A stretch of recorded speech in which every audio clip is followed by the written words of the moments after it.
வணக்கம் மக்களே. நம்ம சின்ன பிள்ளையாக பசங்கள்லாம் சேர்ந்து தெருவில் விளையாண்டுருப்போம். அப்போ விளையாடும் போது சும்மா சொல்லுவோம், அலுவுனி ஆட்டம் ஆடாதடா, தோந்தா ஒத்துக்கடா, ஏன்டா தோக்கலை அப்படின்னு சொல்லி அலுவுனி ஆட்டம் ஆடுற, ஜென்டிலாக ஒத்துக்கடா அப்படின்னு நம்ம பேசுவோம். ஸோ அதே அலுவுனி ஆட்டத்தை தான் திமுகவுடைய தலைவர் முன்னாள் முதலமைச்சர் எம்கே ஸ்டாலின் அவர்கள் இப்போ இந்த அலுவுனி ஆட்டத்தை தான் ஆடிட்டு இருக்காரு. அவர் என்ன சொல்கிறாரு, என் கட்சி தோந்து போச்சு, யாரையும் குற்றம் சொல்ல வேண்டாம், யாரையும் நம்ம குற்றம் சாட்டி யாரையும் அவங்கள அசிங்கப்படுத்த வேண்டாம், அந்த தோல்விக்கு நானே பொறுப்பேற்றுக்கிறேன்னு சொல்லி பெருந்தன்மையாக அவங்க கட்சியுடைய தோல்விக்கு பொறுப்பேற்றுக்கிட்டாரு. பட் ஆனால் குளத்தூர் தொகுதியில் நான் தான் ஜெயித்ததாக தேர்தல் ஆணையம் அறிவிக்கணும் அப்படின்னு சொல்லி சென்னை உயர்நீதிமன்றத்தில் வழக்கு தொடுத்திருக்காரு. ஒரு 20 நாட்களுக்கு முன்னக்கூட்டி ஏறக்குறைய ஒரு மாதங்களுக்கு முன்பு தொடர்ச்சியாக ஒரு வாரம் குளத்தூர் தொகுதியில் பதிவான அந்த இவிஎம் மெஷின்கள், மின்னணு வாக்கு எந்திரங்களை சோதனை பண்ணாங்க. அதாவது எல்லா எந்திரங்களும் நல்லா இருக்கா, அதில் பதிவான வாக்குகள், அதாவது அந்த தேர்தல் வாக்குப்பதிவு எண்ணிக்கை நடைபெற்ற அன்னைக்கு பதிவான அதே வாக்குகள் தான் காட்டுதா, இல்லை வாக்குகள் எண்ணிக்கையில் ஏதாவது மாற்றம் ஏற்படுதா, அந்த எந்திரங்கள் ஏதாவது மாறி காட்டுதா அப்படிங்கிறத செக் பண்ணும் விதமாக திமுகவுடைய வழக்கறிஞரும் திமுகவில் இருக்கக்கூடிய அந்த டெக்னீஷியனும் ப்ளஸ் இந்திய தேர்தல் ஆணையம் ப்ளஸ் பிஹெச்இஎல் பெல் நிறுவனத்துடைய பொறியாளர்கள் இன்ஜினியர்ஸ் முன்னிலையில் அது சரிபார்ப்பில் நடந்தது. அது ஒரு 7 நாள் நடந்தது. கடைசியில் தேர்தல் ஆணையம் என்ன சொல்லுச்சு, அதே வாக்குகள் தான், வாக்குகள் அதில் பதிவான வாக்குகளில் எந்தவித மாறுபாடும் இல்லை, நல்ல தரமான நிலையில் குவாலிட்டியான நிலையில் அந்த இவிஎம்கள் இருக்குது, அதில் எந்த பிரச்சனையும் இல்லை அப்படின்னு சொல்லி தேர்தல் ஆணையம் பிஹெச்இஎல் பாரத் பெல் நிறுவனமும் சொன்னாங்க. இது எல்லாமே உங்களுக்கு தெரியும். பட் இன்றைக்கி பார்த்தீங்கன்னா திமுகவுடைய தலைவர் நான் தான் ஜெயிச்சதா அறிவிக்கணும் அப்படின்னு சொல்லி வழக்கு தொடர்ந்திருக்கார். உண்மையிலே இதை பார்த்தீங்கன்னா எனக்கு தெரிஞ்சு இதை ஒரு அலுவுனி ஆட்டம் அப்படின்னு தான் சொல்லுவேன். ஒரு வெற்றி தோல்வி அப்படிங்கிறது தேர்தல்லையும் சரி வாழ்க்கையிலையும் சரி ரொம்ப சகஜம். ஒரு தோத்துட்டேன்னு ஒத்துட்டு போயிடணும். அதை விட்டுட்டு அது மேலே குறை சொல்கிறது, ஜெயிச்சா இவிஎம் நல்லது, தோத்தா இவிஎம்மில் ஃப்ராடு பண்ணியிருக்கான், இவிஎம்மில் மோசடி நடந்திருக்கு, அம்பானி அதை எங்கேருந்தோ கண்ட்ரோல் பண்ணுறான், அதானி அதை கண்ட்ரோல் பண்ணுறான்னு சொல்லி குறை சொல்கிறது. ஏன் இதே ஸ்டாலினை நான் கேள்வி கேட்குறேன், கடந்த முறை அந்த பாராளுமன்ற தேர்தலில் 40 எம்பிக்களை பெற்றீங்க இல்லையா, லோக்சபா எம்பிக்கள், அதுவும் தேர்தல் இந்த இவிஎம்மில் தானே நடந்தது. அப்போ உங்களுக்கு ஒன்றும் தெரியலையே, அந்த இவிஎம் மேலே நீங்கள் எதுவுமே குறை சொல்லலையே. ஜெயிச்சா இவிஎம் நல்லது, தோத்தா இவிஎம் கெட்டது. இதுதான் திமுகவுடைய ஒரு அலுவுனி ஆட்டம். எப்போவுமே ஒரு தோல்வியை ஒற்றுக்கொள்ளணும். அதுதான் ஒரு நல்ல தலைமை கழகு. கொத்து புரோட்டா லெவலுக்கு அவரை பேச ஆரம்பித்தாச்சு.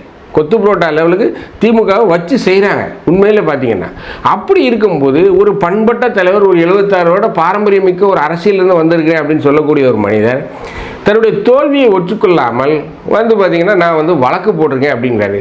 ஸோ என்ன நடக்குது இந்த விஷயத்தில், ஏன் ஸ்டாலின் அவர்கள் திடீர் என்று இந்த ஒரு வழக்கை தொடுத்திருக்காரு, இதுக்கு பின்னாடி இருக்கக்கூடிய அரசியல் நிலவரம் என்ன, அதை பற்றி தான் நம்ம பார்க்க போகிறோம். நான் உங்கள் ஜோசப். வாங்க நம்ம நிகழ்ச்சிக்குள்ளே போகலாம்.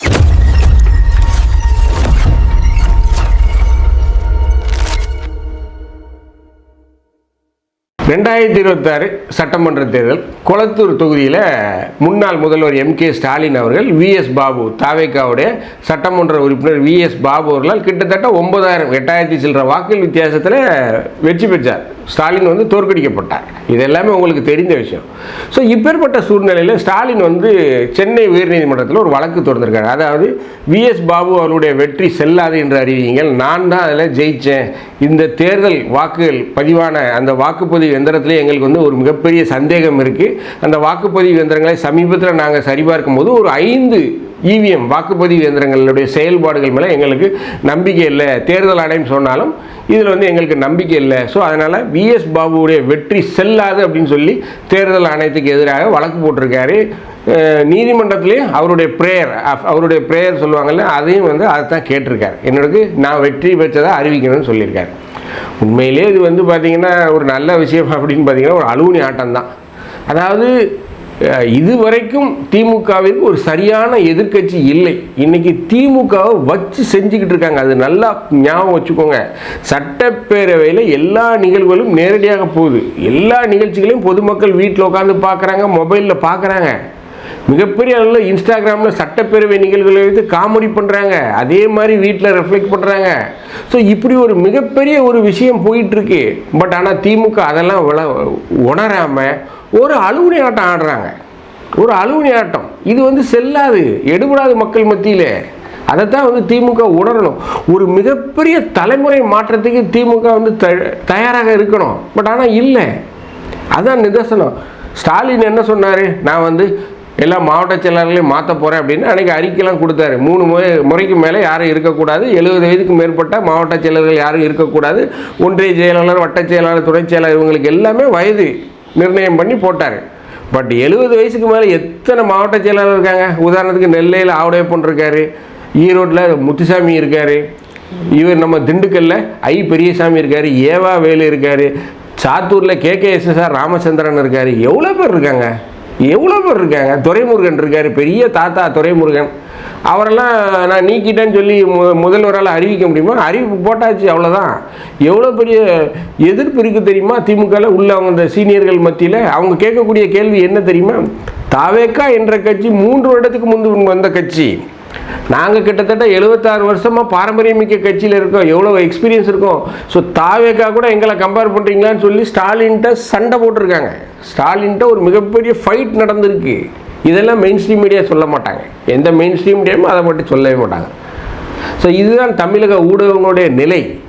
மிகப்பெரிய அளவில் சீனியர்கள் ஸ்டாலினுக்கு எதிராக போர்க்கொடி தூக்கியிருக்காங்க. எங்களை தூக்கிட்டீங்கன்னா அதற்குண்டான விளைவுகளை சந்திப்பீங்க அப்படின்னு சொல்லி ஸ்டாலினுக்கு பின்னாடி சொல்லியிருக்காங்க.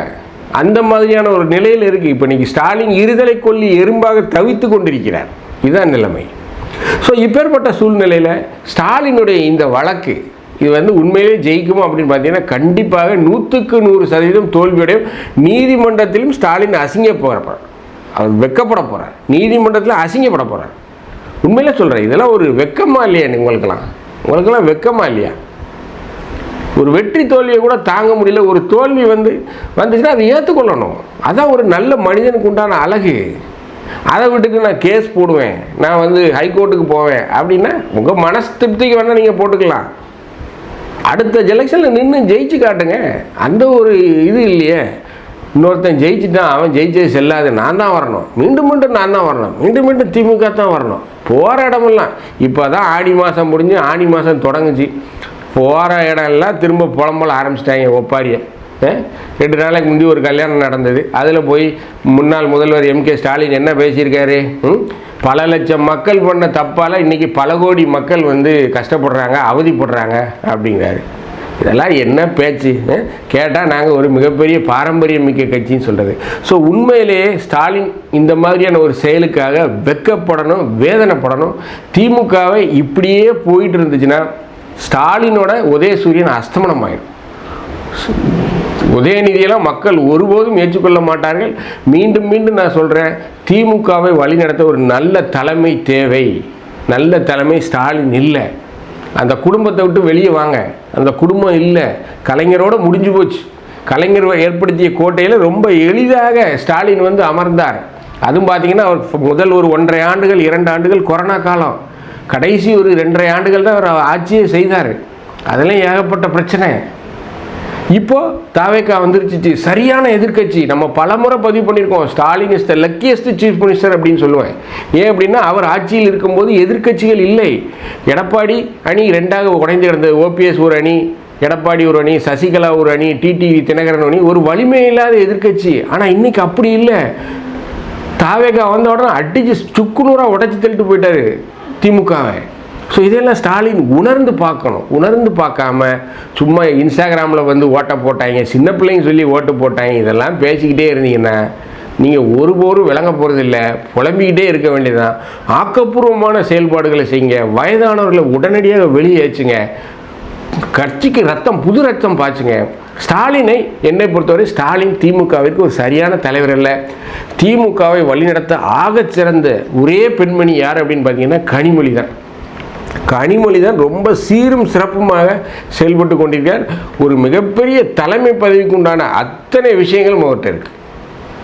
இந்த வீடியோ உங்களுக்கு பிடிச்சிருந்துச்சுன்னா தயவுசெய்து லைக் பண்ணுங்கள், ஷேர் பண்ணுங்கள், சப்ஸ்கிரைப் பண்ணுங்கள். மறக்காமல் உங்கள் கருத்துக்களை கமெண்ட் செக்ஷனில் சொல்கிறீங்க. நிறைய பேர் வீடியோ பார்க்குறீங்க, ஆனால் ஒரு லைக் கூட போட மாட்டேங்கிறீங்க. ஒரு லைக் போட்டிங்கன்னா இந்த வீடியோ பல பேரை சென்றடையும். நன்றி, வணக்கம்.